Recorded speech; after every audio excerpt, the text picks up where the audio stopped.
हरे कृष्णा। भगवद गीता अध्याय 2 श्लोक संख्या 15।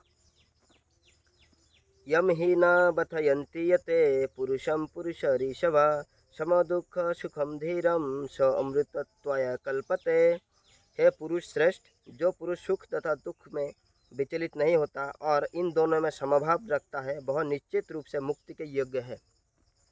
यहाँ पे भगवान बता रहे हैं, जो पुरुष सुख और दुख में ज़्यादा विचलित नहीं होता है और समभाव बनाए रखता है वही मुक्ति के योग्य है। यानी भगवान बताना चाह रहे हैं, हमको सुख में और दुख में समभाव बनाए रखना है। हमको सुख में ज़्यादा खुशी नहीं हो जाना है और दुख में ज़्यादा हमको शोक भी नहीं मनाना है, नहीं तो हम भक्ति के पथ से भटक जाएंगे और हम मुक्त नहीं हो पाएंगे।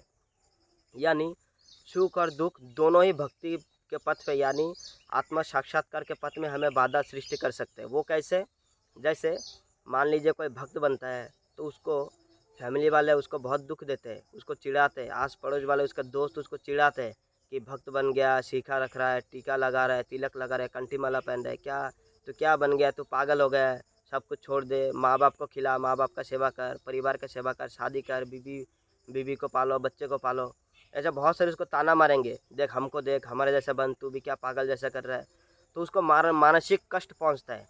तो कुछ कुछ जो लोग होते हैं उसको सह लेते हैं और कुछ कुछ लोग सह नहीं पाते, तो वो सब कुछ छोड़ छाड़ के फैमिली मेम्बर में चला जाता है, गृहस्थ बन जाता है, शादी कर लेता है, भक्ति छोड़ देता है। तो इस केस में भी देखिए, इसने दुख मिलने पे भगवान की भक्ति छोड़ दिया। और ये चीज़ सुख मिलने पे भी हो सकता है। वो कैसे? जैसे कोई भक्त बन जाता है तो उसको बहुत सारा सम्मान मिलने लगता है, समाज से लोग उसको आके प्रणाम करते हैं, उसका पैर छूते हैं, उसको रिस्पेक्ट करते हैं, है ना। तो उसके मन में फिर वो एक तरीके से गर्व होता है, उसको गर्व महसूस होने लगता है, प्राउड फील आ जाता है, अहंकार आ जाता है मन में, अरे मैं तो बहुत बड़ा साधु बन गया, वो लोग मेरे पैर छू रहे, और क्या चाहिए, है ना। लोग मुझे जान रहे, हर जगह मुझे बुला रहे, मैं बहुत फेमस हो गया, अब क्या ज़रूरत है माला करने का, अब तो भगवान की ज़रूरत है ही नहीं क्योंकि मैं बहुत फेमस तो हो ही गया। तो इस केस में भी वो भगवान के रास्ते से यानी भगवान के भक्ति के पथ से विलग हो सकता है। तो भगवान अर्जुन को यही बता रहे हैं कि सुख में और दुख में हमको ज़्यादा विचलित नहीं होना है। हमको हमारा जो फोकस है भगवान का भक्ति, उस पर बने रहना है ना। हमें हमेशा भगवान का भक्ति करना है। अगर हम सुख में ज़्यादा खुशी हो जाएंगे, दुख में ज़्यादा दुखी हो जाएंगे, तो हम भगवान के भक्ति से भटक सकते हैं और हमारा बिल्कुल पतन हो जाएगा, हम नीचे गिर जाएंगे। तो हमको नीचे नहीं गिरना है, हमको हमेशा भक्ति के पथ पे बने रहना है। और सुख को ये समझना है कि ये आज आया है, चला जाएगा, क्षणिक है। और दुख भी आज आया है, दुख भी चला जाएगा, ये भी क्षणिक है। इसीलिए कहते हैं सुख का एक बुरा चीज़ ये है कि वो एक दिन ख़त्म हो जाता है, और दुख का एक अच्छा ये है कि वो भी एक दिन ख़त्म हो जाता है। सुख और दुख तो आना जाना है, लेकिन भगवान का भक्ति है वो मतलब परमानेंट है, उसको हमें पकड़ के रखना है। तो सवाल यहाँ पे ये आता है कि ये सुख और दुख हमारे जीवन में आते ही क्यों है? ये नहीं आ सकता है, लेकिन आता क्यों है?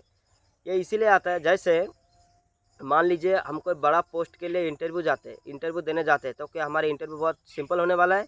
कभी नहीं। वो इंटरव्यू बहुत टफ होने वाला है, क्योंकि हमारा जो पोस्ट है वो बहुत बड़ा है, तभी वो इंटरव्यू बड़ा होगा। अगर मान लिया छोटा सा पोस्ट है, इतना सा पोस्ट था और इंटरव्यू इतना अच्छा होगा, छोटा होगा। पोस्ट जितना बड़ा होगा इंटरव्यू उतना टफ होगा। और जो भगवान का बनना, भगवान का भक्ति प्राप्त करना, भगवान का प्रेम प्राप्त करना, ये कोई छोटा मोटा चीज़ नहीं, बहुत बड़ा चीज़ है। तो इसके लिए हमें इंटरव्यू बहुत बड़ा देना पड़ेगा। यानी ये जो सुख दुख हमारे जीवन में आते हैं, ये हमें एक तरीके से परीक्षा लेने के लिए आते हैं, हमारा इंटरव्यू है। इसको हमें ऐसे समझना है कि हमारा इंटरव्यू ले रहे हैं, हमको इस इंटरव्यू को पास करना है। हमें सुख के प्रभाव में बह नहीं जाना है और दुख के भी प्रभाव में बह नहीं जाना है। हमको अपना रास्ता में बिल्कुल ही दृढ़ होकर डिटर्मिनेशन के साथ खड़ा रहना, मजबूती के साथ, तभी हम उस इंटरव्यू को पास करेंगे और भगवान का भक्त बन पाएंगे, भगवान का प्रेम प्राप्त कर पाएंगे। तो एक सवाल और आता है, क्या ये सुख दुख खत्म हो सकता है?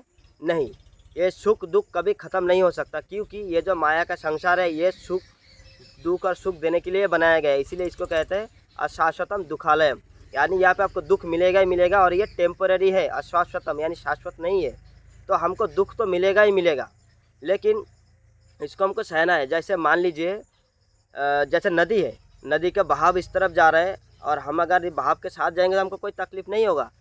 तकलीफ़ हमको कब होगा? जब हम शारीरिक कष्ट हमको कब पहुंचेगा? जब हम बहाव के खिलाफ तैरेंगे। यानी ये जो माया का संसार है, इसमें मतलब दुख सुख तो है ही है, लेकिन हमको बहना नहीं है, हमको माया को ना करना है, हमको माया के खिलाफ जाना है, तभी हम भगवान का भक्ति प्राप्त कर पाएंगे। जैसे इसमें हमको बहुत तकलीफ भी होने वाला है, शारीरिक मानसिक हर तरीके का हमको तकलीफ होने वाला है। जैसे हम देखते हैं मूवी में विलेन का पार्टी जो होता है बहुत बड़ा होता है, बहुत बड़ा एम्पायर होता है, लेकिन हीरो के साइड में वो हीरो, उसका माँ बाप, दो चार एक आध भाई बहन, दो चार दोस्त, बस यही उसका संसार होता है।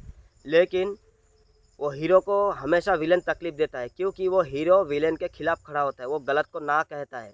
लेकिन विलेन तकलीफ किनको नहीं देता, जो उसके साइड में होता है, उसका राइट हैंड, लेफ्ट हैंड, उसका जो छोटा भाई, बड़ा भाई, पिताजी है ना, उनको ही विलेन कभी तकलीफ नहीं देता, क्योंकि वो उनके साथ खड़ा है। वो तकलीफ हीरो को देता है, क्योंकि वो उसके खिलाफ खड़ा है। इसी तरह माया के साथ जो है, जो लोग नशा कर रहे हैं, दारू पी रहे हैं, लड़कीबाजी कर रहे हैं, है ना, परस्त्री परपुरुष गमन कर रहे हैं, जुआ खेल रहे हैं, मांस खा रहे हैं, उनको माया कोई तकलीफ नहीं देने वाला है, ऐसा हमें समझना है। तकलीफ किनको देने वाला है, जो माया को ना कर रहे हैं, जो ये 4-5 चीज़ों को, ये गलत अनर्थ को ना कर रहे हैं, जैसे भक्त लोग। ये भक्त लोग हमेशा ये जो 4 चीज़ें, इससे बच के रहते हैं, है ना। इसीलिए उनके जीवन में माया ज़्यादा तकलीफ देते हैं कि तू मेरे खिलाफ है। जैसे विलेन हीरो को मारता है ना, इसी तरह माया भी हमको पटकेगा, हमको मारेगा, क्योंकि हम उसके खिलाफ खड़े हैं, क्योंकि हम नदी के बहाव के साथ नहीं तैर रहे, हम नदी के खिलाफ तैर रहे हैं। तो हमारे जीवन में तकलीफ तो आना ही आना है। तो हमको ऐसा ये समझना है कि ये परीक्षा है हमारा, ये परीक्षा है, और माया मेन विलेन है। और माया का जो राइट हैंड, लेफ्ट हैंड, छोटा भाई, बड़ा भाई, ये सब कौन है? काम, क्रोध, लोभ, मोह, है ना, सुख, दुख, ये सब माया का भेजा हुआ दूत है, माया का भेजा हुआ गुंडा है। हमें इनसे लड़ना है, हमें इनसे फाइट करना। जैसा हीरो विलेन के पूरा एम्पायर से लड़ जाता है, हमें भी पूरा इस माया के संसार से लड़ना है। लोभ, मोह, काम, क्रोध, सुख, दुख, हर चीज़ से हमको लड़ना है। तभी जाके जैसा हीरो अल्टीमेटली हीरो को विजय प्राप्त होता है, इसी तरह हमको भी विजय विजय प्राप्त होगा। बस हमारे मन में ये भाव होना चाहिए, भगवान जो भी है आपका दिया हुआ है, आपका भक्ति हमको करना है, और आप ही हमारे मन में इतना शक्ति दीजिए, ताकि हम इस माया के खेल से बाहर निकल पाए, और कभी हम भक्ति के पथ से विलग ना हो, और हमेशा हम अपने चरणों में पड़ा रहे, आपका भक्ति करता रहे। तभी हम, भगवान भी हमें शक्ति प्रदान करेंगे, और हमारे मानसिक स्थिति को मजबूत करेंगे, और एक दिन हम भगवान का भक्ति प्राप्त कर लेंगे, और भगवान के धाम वापस चले जाएंगे। तो हमें इसका जो मेन मोटो है, भक्ति है, उसको हमें नहीं छोड़ना है। सुख और दुख में हमको विचलित बिल्कुल नहीं होना है। हमें हमेशा भगवान के पथ पे बिल्कुल दृढ़ होकर भगवान के भक्ति करना है, भगवान के चरण पकड़ना है। हरे कृष्णा।